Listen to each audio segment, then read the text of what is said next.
Well, first of all, I don't accept that the Church Fathers created the canon. I think that's entirely the wrong category. In fact, it's the wrong category by their own talk about the books of the New Testament. Rather, they were convinced that God had given some documents that were as inspired, as authoritative, as binding as Old Testament books that were already recognized. And the question is, how do you recognize them? How do you recognize them over against competitors? So it wasn't as if the Church Fathers were going around asking, shall we create a bunch of authoritative documents and call them the canon?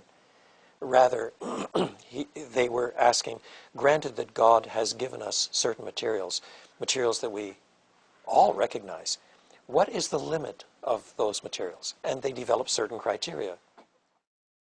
Those criteria were fundamentally three.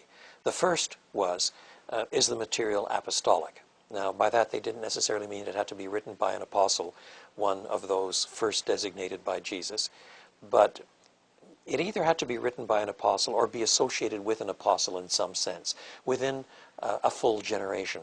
So Mark's Gospel, for example, was known to be connected with Peter. Luke was known to be connected with Paul, and so forth.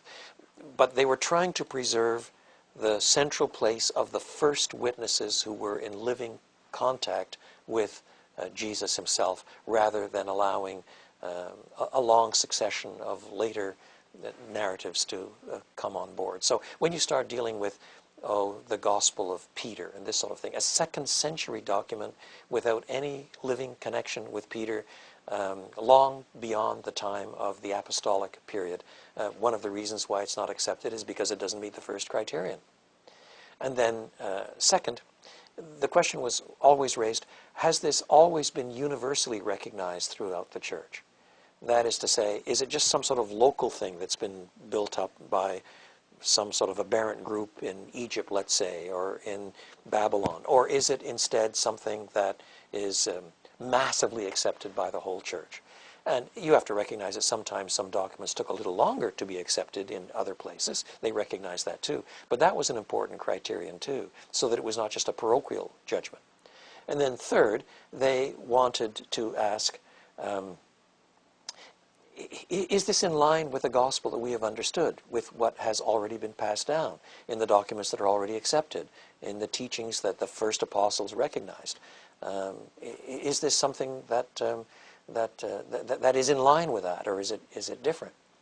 Now, the possibility of false documents being circulated was recognized from the earliest period. Paul himself warns the Thessalonians that sometimes people were even using his name, trying to claim some authority when it wasn't really valid, which is why even when he dictated his letters, he made sure he signed it himself, the signature by the hand of me, Paul, so I write in all my letters. So the question of authentication was pretty important, and the church tried to handle it pretty well. But that doesn't mean that the authority rests in the church. The church merely came to recognize a packet of documents that God himself had given. That is the way it seems to me that it should be worded. And to think of this as a massive conspiracy in which a lot of priestly people in Rome or someplace picked and chose in order to get rid of a whole lot of false teaching, has really got the history all backwards. It's been touted this way for a long time, as if the first teaching structure of the early church was massively diverse and variegated and so on, and gradually became narrower and narrower as the Orthodox, those nasty right-wing bigoted people, finally cut off Gnostics and other kinds of things. The history is just distorted when it's put like this, and it has been answered again and again and again. It starts off with the teaching of Jesus and the apostles, and as it begins to expand, then there are variations of teaching that eventually are judged to be outside the camp. Already in one of the earliest documents in the New Testament, Paul's letter to the Galatians, he is dealing with another gospel that is really no gospel at all.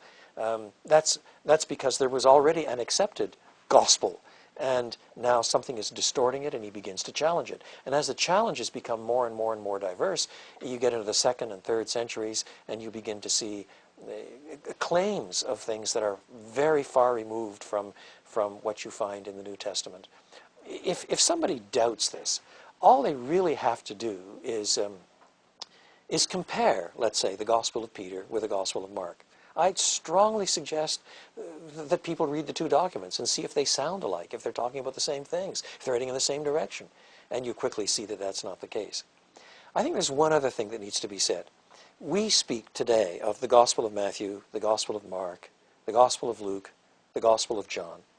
And there are some people of more skeptical persuasion that think that this suggests there were different messages, there were different Gospels, there were different teachings. There was a Markan teaching and a Lucan teaching and a Johannine teaching and so forth, and they can't really be fit together. But that's not what the earliest documents call them. In all of the earliest documents, it's the Gospel according to Matthew, the Gospel according to Mark, and so forth. So it's the Gospel of Jesus Christ, the one Gospel, according to different witnesses with different slants, different emphases, and this sort of thing that coalesce in a variety of ways. And so it's no surprise that all four canonical Gospels, as we refer to them, the one Gospel of Jesus Christ according to four different authors, they all have a certain kind of similarity of structure too. You begin with the origins of Jesus Christ. You mention John the Baptist. You go through periods of Jesus' ministry, his teaching, sayings, with different emphases, admittedly, until ultimately there's a drive toward Christ's death and resurrection. So the gospel of Jesus Christ is this message about who Jesus is, what he said and taught, and then his death and resurrection and what it means. That's the gospel of Jesus Christ. So you come to something like the so-called Gospel of Thomas. It's not a gospel. It's almost certainly mid-2nd century. But in any case, it doesn't have any of the storyline. It's 114 separate sayings with 3 little snippets of narrative that don't take you to the passion and resurrection of Christ. It's not a gospel. And that fundamental distinction simply has to be acknowledged, or the history is distorted.